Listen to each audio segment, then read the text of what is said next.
Stop! There's a good reason why so many movies that are designed to be scary are set in the woods. Really, the woods at night. And if you go even further, most of them are like a cabin in the woods at night, right? It's because being in the woods at night, as human beings, checks a lot of fear boxes. I'm saying. That's what I'm saying. That's all. I'm saying. The isolation factor. You're far away from society. That scares us. We don't want to be isolated. You feel more vulnerable that way. You know, it checks the darkness fear factor. As humans, we're mostly afraid of the dark. You don't know what's around you or what's looking at you. You know, you don't have the advantage of, city lights beaming in. You're kind of probably removed from lots of light pollution. So you're kind of like in total darkness. And I think the third fear check in the box would be the fact that it's easy to hide in the forest. You don't know what's watching you because there's trees everywhere. You have animals, predators potentially, or even predatory humans that could be hiding at every turn. Hollywood has picked up on that and made bunches of movies of, the whole cabin in the woods trope where somebody's isolated and scared in the woods because it works. It's something that we are afraid of. And so today's story starts off a lot like all the other kind of cliche cabin in the woods scary stories. But this one, it's different. This one scared the heck out of me. Because as I read the account of what happened in this cabin in the woods, I imagined myself being in this guy's position and thinking about the psychological trauma that this would have on you. And I've actually had a literal cabin in the woods scary experience, and you can check it out. It's one of my top videos on my YouTube channel. It's What I Saw in My Room Still Haunts Me. You can check it out. It's my own cabin in the woods story. But having been through something like that, I was able to put myself in this guy's position, and this story terrifies me. So as you're listening to today's story, try to put yourself in this guy's position and think to yourself, what would you have done? But before we get into today's story, if this type of content appeals to you, the kind of strange, dark, and mysterious that I'm going to deliver to you in a story format, if that's kind of your thing, I would ask you to please gently obliterate the like button and then subscribe to my channel and turn on all post notifications so you don't miss any of these strange, dark, and mysterious uploads that I do every week.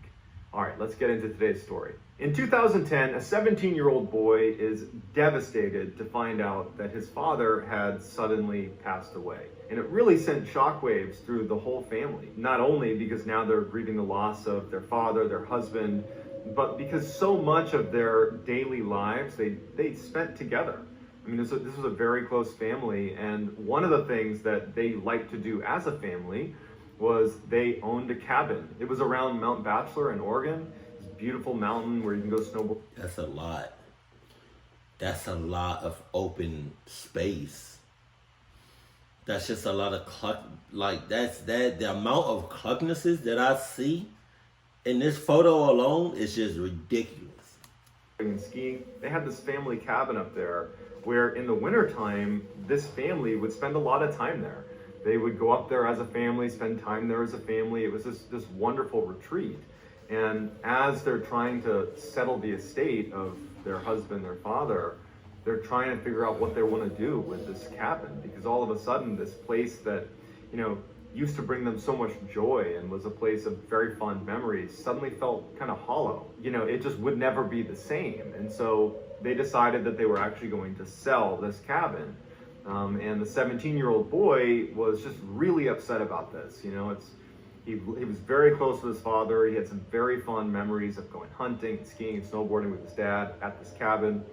And so once the cabin was actually put up for sale by this boy's mother, he asked if, before they actually sell it, could he spend some time up there, I guess paying his respects in a way to his father. But he just wanted one more opportunity to spend some time in that cabin. And his mom said, go for it, take as many days as you want, go up and hang out in the cabin. But when you come back, we are going to sell the place. So his father had actually willed to his son his vehicle. And so the 17-year-old boy loads up his father's car. He goes out and he buys some snacks and drinks, heads up to the cabin in Oregon with the family dog whose name was Midnight. And his plan was just to go up to this cabin, basically try to enjoy being in this space one last time. Don't think about it as this place that now has no meaning because his father had died, but rather a place that he wanted one last positive memory before it was forever gone from their family. And so he gets up there, makes his way to the cabin, and he settles in for what turned out to be an abbreviated stay at the cabin. So in order to understand this story, we need to talk a little bit about the layout of the cabin itself. The cabin was 2 stories, and it was built into a mountain, Mount Bachelor in Oregon. And so the back half of the cabin was kind of settled into the mountain. So there were no windows, save a little sliver of window that fed into the bathroom, actually, in the back of the cabin. The front of the cabin was this beautiful, double-decker cabin with, windows on the second floor that fed into the master bedroom. On the second floor, there was a walk-out balcony that kind of jutted out a few feet from the second deck. The first floor, you could see in through all these beautiful windows. There was a sitting area, like a living room and a TV, and then a small kitchen as well. So the cabin was built in an area that was heavily forested. So they had to clear out, a bunch of trees to even build this cabin when the family had this built years and years ago. And so they really only cleared away the front section of trees so that there was a clear shot to the house, but the sides and the back were very heavily forested with these huge tall pine trees. And they basically had this little tiny driveway that fed in through all the trees, and you had this one kind of clearing in front of the cabin. So if you were on the second floor of the cabin, where there's the master bedroom, there's a bed up there, and you were looking out that window, you'd be looking over the balcony out into a clearing, basically. But there's a tree line, 100 yards past that clearing that's very dense. And there's actually a couple of trees, fairly prominent trees, that are sitting in front of the cabin that they did not cut down. One of which, for the story, we'll call it the sitting tree. Parallel to the ground, about 20 feet up, was this beautiful branch that looked perfect for a whole bunch of people sitting on it. But it was 20 feet above the ground, and there wasn't really any way to climb up to it, and no one was trying to climb this tree. But there's this tree that basically has a seat, if you will. Like the branch is like a seat that is looking directly into the cabin. And that's going to matter later in the story. So clearing in front of the cabin with this one kind of sitting... That's kind of creepy. The way he described it, that's kind of creepy. And then a very dense forest, 360 degrees beyond, that one clearing. So when the 17-year-old gets... Damn! 360 degrees, basically. It was just straight forest.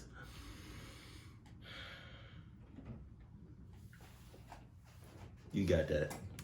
To the cabin, he goes inside, he puts his drinks in the fridge, puts his snacks on the counter, he hooks up his PlayStation to the TV, and he's just like having a great time. His dog Midnight is roaming around, enjoying being at the cabin, and he's having a great time. And over the course of the first 2 days that he was there, it was everything he hoped it would be. It was like he was bonding with his father one last time. It was a peaceful time that he was there. He was happy to be there. It was like he was bonding with his father one last time. Bonding.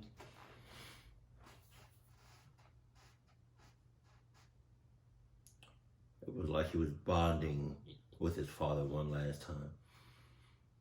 I don't like the way he said that. Hold on. And he was just enjoying himself, eating snacks and playing video games for a couple of days. He actually left a couple times to go snowboarding too. But on the third day that he was there, things started to get pretty weird. So on the third day when he got up, it had snowed dramatically the night before. A couple of feet of snow on the ground, still snowing pretty heavily.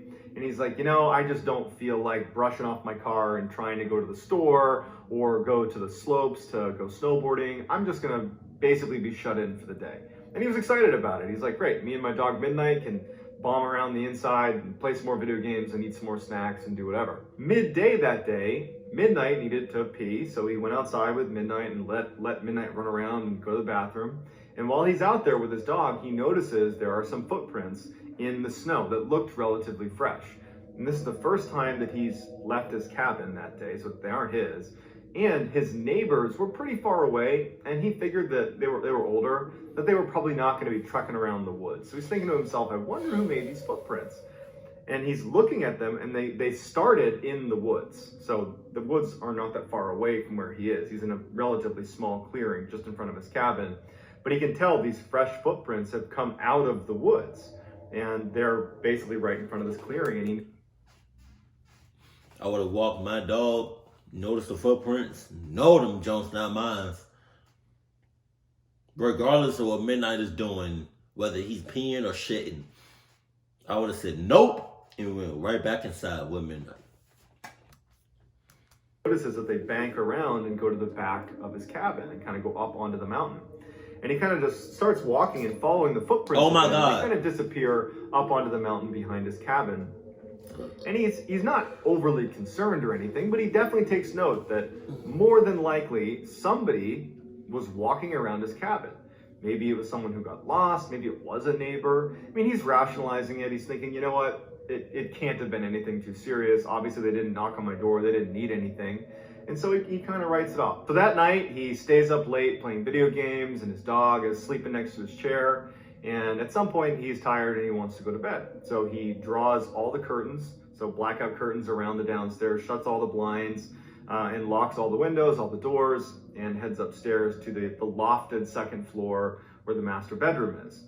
He gets in bed, turns off all the lights, everything's locked, everything's shut, the dog climbs into bed, and the dog would sleep up near his head. And suddenly the dog jumps up, still on the bed, and looks at the stairs leading downstairs to the front door.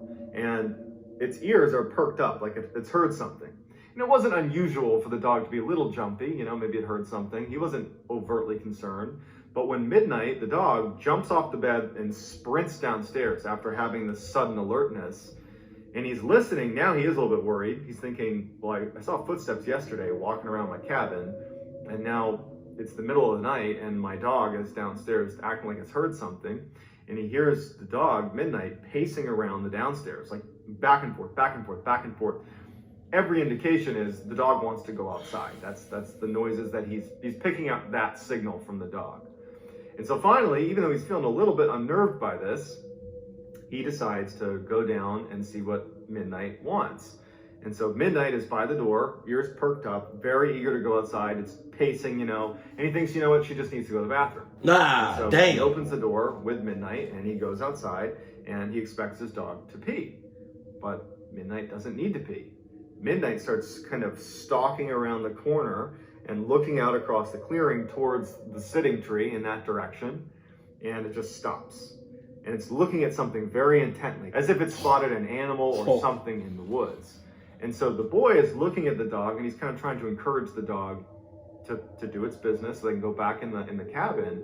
And he's starting to feel really uncomfortable. He's looking around. He's thinking like, okay, I don't know what's going on. Like, I'm a little bit concerned now. And he's sensing that Midnight is going at some point to try to take off after whatever she sees in the woods. And so preemptively, he grabs Midnight and says, all right, drags Midnight back in the house and shuts the door and locks it and takes one last look out the window of the door and just kind of looks out. I mean, it's dark, he doesn't have a light or anything. And he's like, man, that's creepy. Locks it, shuts the blinds, confirms everything downstairs is locked, does a sanity check to make sure everything is locked, and goes back upstairs with Midnight. Midnight did not want to go back upstairs. He had to practically drag her back upstairs. You're lying. Somebody's upstairs. You're lying. You're lying. When they did get back in bed, Midnight refused to get in bed, but instead stood next to the bed looking at the stairs, wanting to go downstairs, periodically looking back at him and then down at the stairs. Midnight wanted to go back outside. So he's laying there in bed and he's taking full stock of the fact that his dog is very much on edge. But he's trying to fall back asleep, trying to convince himself that nothing weird is going on. And after about 30 minutes of that and being unsuccessful at falling asleep, as he's laying there, it's silent, and all of a sudden he hears footsteps on his roof. Now the roof is right above his head. I mean, he's on the second floor. There is no attic. The roof is right there. And he hears about 6 footsteps. Oh my God. And he actually described it as something with hooves. And his dog instantly looks up as well. And they're both watching the ceiling as what sounds like hooves walking along the roof of this cabin. And it was so distinctive that immediately what he's thinking to himself is, how could a deer or a moose or something get on the roof of the house? There is no way, unless you leapt from a tree or had a ladder, for you to get on the roof.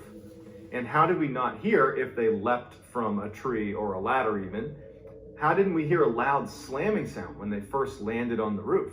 Like, it's as if they've been there for a while. Oh my God. And so then the footsteps stop, and at this point the dog stops looking at the roof, and goes right to the balcony, which is shut. There's a door shut to the balcony, and there's curtains drawn against the balcony, so he can't see what's out there. And so the 17-year-old boy is sitting in his bed, and he's like, oh, I don't want to see what's on the porch.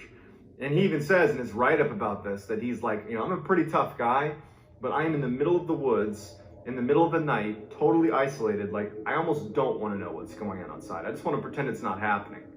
But at some point, he musters the courage to go out on the balcony. And so he walks. Just don't. You already confirmed that everything in your house is locked. So why go outside? Don't do it. Over very timidly to the door, and Midnight's there ready to go outside. And he takes a deep breath and he slides open the blackout curtains. But there's no light outside and there's no light inside, so it's just kind of darkness. And he can barely make out even just the snow that's on the balcony right in front of him. And he takes a deep breath and he unlocks the door and he opens it up. And the first thing he does is he turns. Wasn't it already bad enough that you open the curtains? You gotta go outside with a dog. Where Midnight at? Huh? Yeah. Where Midnight? He looks up at the roof to see if there's a deer or a moose or something on the roof. There's nothing up there, and he's kind of peering around, and he can't even see footprints up there. So in a way, he's kind of relieved, right? Like, I must have been imagining that. He had a flashlight, and so at this point, he's looking back at his roof. You must have been imagining that. Imagining. You were. But let's say you were. Midnight wasn't. The dog wasn't. The dog for sure knows there's something going on. Of his cabin, and he shines the light real quick, and it's totally dark out, right? So this light goes very far, and he sees nothing. And the dog at this point, he can hear the dog making kind of some commotion below him. It's angling itself to look out in the direction of the sitting tree and out towards that tree line where the dog had originally been fixated on something in the tree line. And so just doing his diligence, the 17-year-old scans from the top of the roof where he sees nothing. He starts scanning over to the side of the house, right? Like this is the direction of the sitting tree. He's looking over here and he's scanning the tree line, just looking for anything that might have been on the roof. And he's looking and he's looking and he's looking, and then he gets to the sitting tree. And his flashlight stops on a man crouched on.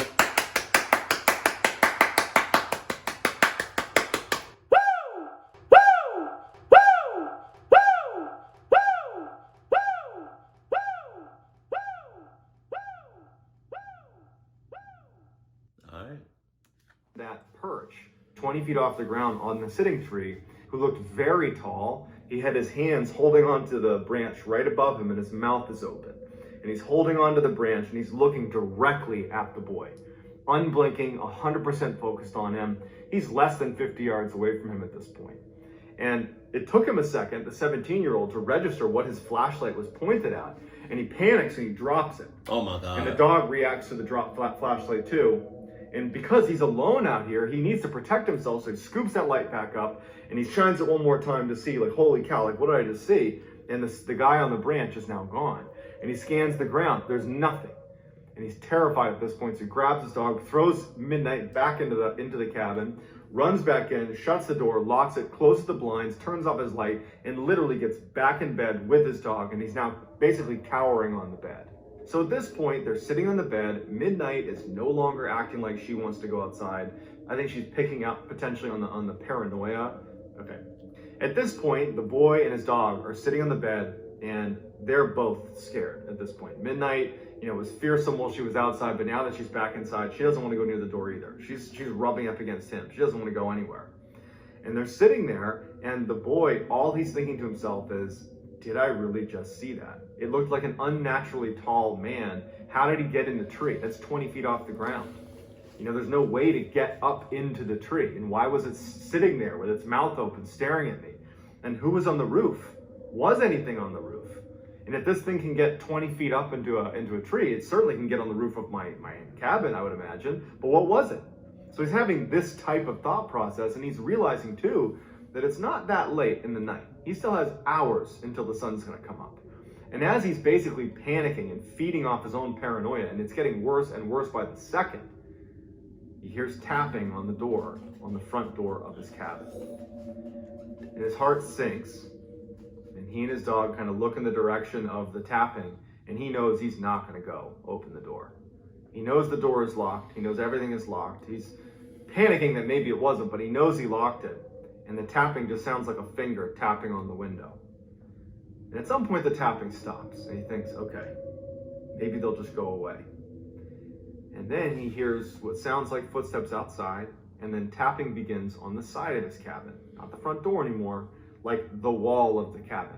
Now it's a little bit louder. The tapping continues up the side of the house, and then it stops. And he's sitting there and he's thinking, whatever this is walking around my cabin.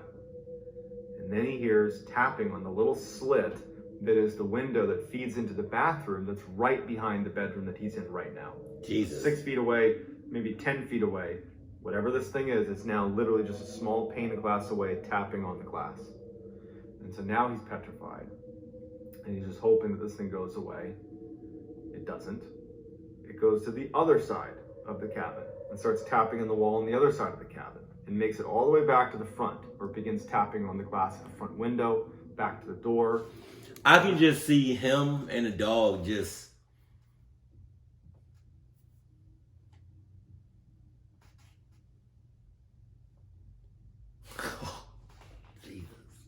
Just thinking, like, whatever this is walking around my cabin, tapping all over my cabin.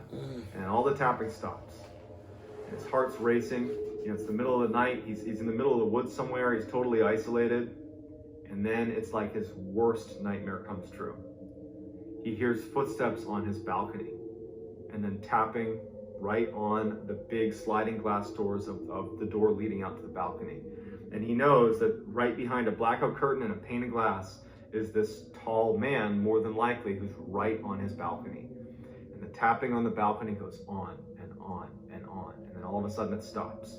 And he's just waiting for it to open the door and come inside. But it doesn't. Instead, it goes on the roof, and it starts tapping on the roof. You don't got... Goddamn, this motherfucker is playing with your ass, man. You don't got nothing in the house to protect yourself with? Because I feel like if you run, it's rats. You don't got no knife or anything, like a fork? I don't know, something. We above him.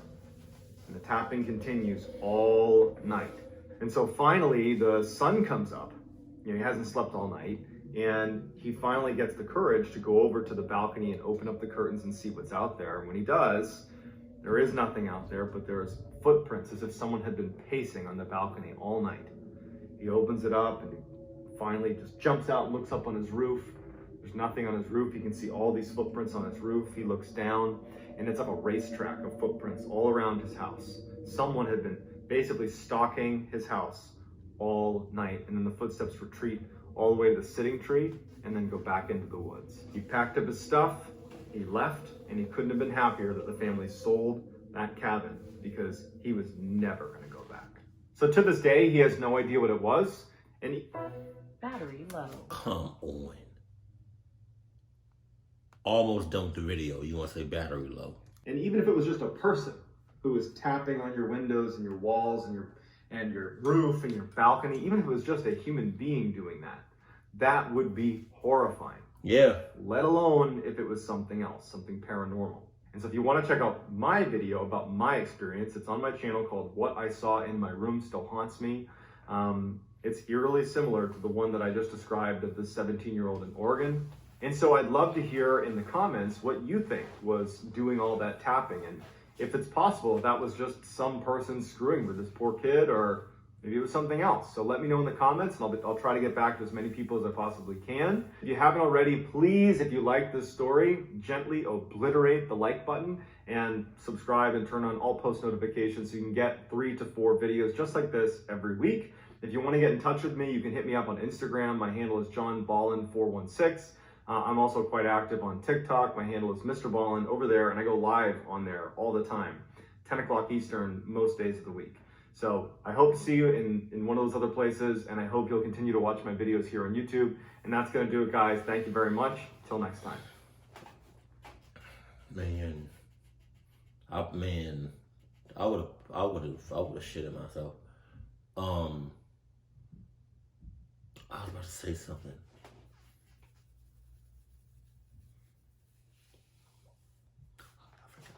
forgot what I was gonna say. If you want me to react to more MrBallen videos, let me know in the comment section below. But what was I gonna say?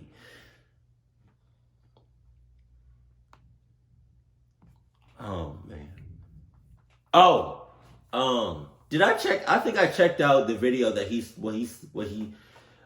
mentioned in the video. What I saw in my room still haunts me. I think I seen that. I think. If I didn't, then I'll probably do a reaction to that if I haven't already seen it. But I think I did. But keep it cold, keep it classy, and I love you. Stay happy, my family.